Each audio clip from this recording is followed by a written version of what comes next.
Hi, my name's Lizi. I'm a creative director. I live in Singapore. I believe in story hunting and the power of women. I've lived in Singapore for about 4 years. Previous to that, I was in Australia. I moved to Singapore because there was a huge opportunity for work for me. In Australia, it's a little bit like the UK 30 years ago. It looks after its own. There's a very big boys club. And so getting the chance to go to Singapore has kind of really opened up my career for me. Singapore is different to every place. I call it Noah's Ark. Like, there is one of everything. It's amazing. There's cultures, races, different diversity. We have third culture kids, people whose parents live in different countries and they live somewhere else. The amount of experience that kind of brings to you and your knowledge of the world is just amazing. I think everybody should go to Singapore. I think Singapore is fascinating because of the region. So you sit in Singapore, but your work goes out across Thailand, Vietnam, India, Japan.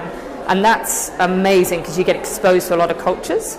The challenge is that it's not a very mature market. So sometimes you have to do kind of very 101 marketing. So it's it goes down to its basic level so that everybody can understand it. Whereas actually what the nice bit of the mature market is that you can be that little bit more sophisticated. I applied to See It Be It because, one, I've never had a female boss. So I've only ever had male bosses above me. I've never really been around female creatives all that much. The industry that I've been in has been very, very male dominated. See It Be It for me was a way to get a chance to speak and talk to and relate to women in industry. Having never been that close to it. The thing that it really gave me is these amazing women came in, the Susan Credells, the Sheryl Sandbergs, the Madonna Badgers, and they didn't just give their time, but they actually kind of invited us into the club with them. We became peers with them, and that was just exceptional. There was only 15 of us that were able to be the See It Be It collective at Cannes, and I think it's actually our responsibility to take that message and the time and the compassion that was given to us and take it to the rest of the world. So I think it's so important for it to not just stop at 15 people. I think the time and attention that has gone into See It Be It Bulgaria edition is incredible. I hope the people that attend here walk out of here with a sense of bravery and a sense of importance and a sense of the fact that they can go and do this. It's half the reason I run She Says in Singapore, because I want to give that strength and that excitement to all the women across Asia.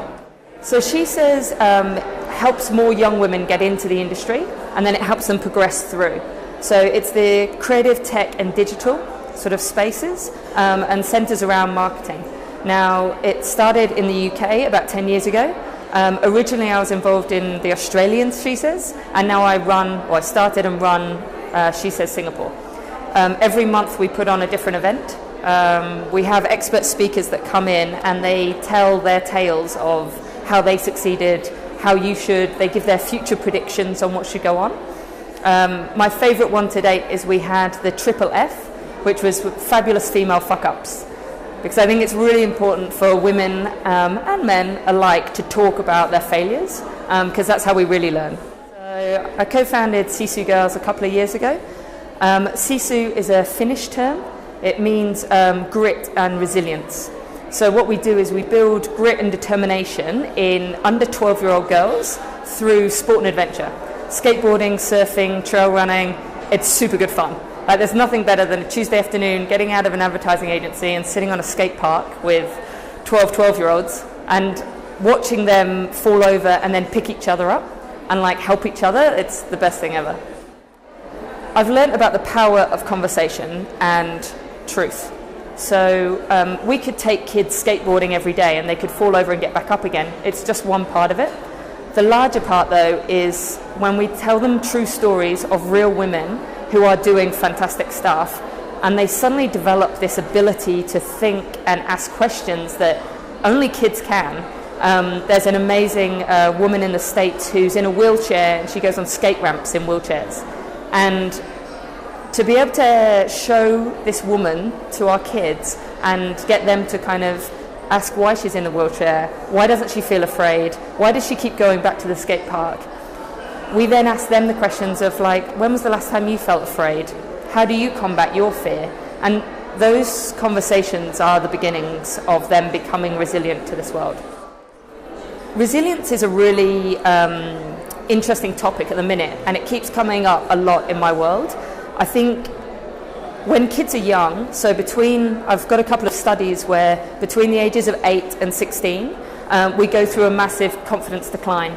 And I think it's really important for schools, institutions and parents especially to really help our kids get through that curve of not letting them lose that confidence and that belief in themselves. I think as we get older, we learn different tricks and kind of ways of looking after ourselves. But when we're young, we don't have that. And so I would like to target that kind of young age group to make them as resilient as possible, especially in the digital world that's going to take them forward.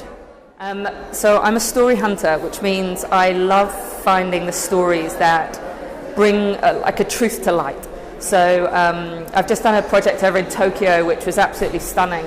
It hasn't been released yet, but there's a really beautiful potter who she makes a bowl and then she breaks it and then she rebuilds it with gold. And it's this element that once something is broken and you rebuild it, it becomes stronger. And it's about celebrating the broken in all of us. And that is something that I've really held dear. So that's a very, very sort of big story of mine that I've kind of recently found and am treasuring and kind of gifting that idea to a lot of people, because I think sometimes we hide the things that we do wrong or we hide the bits that hurt. And I think the more we can be open and the more we can have those kind of big conversations, the better we'll all be.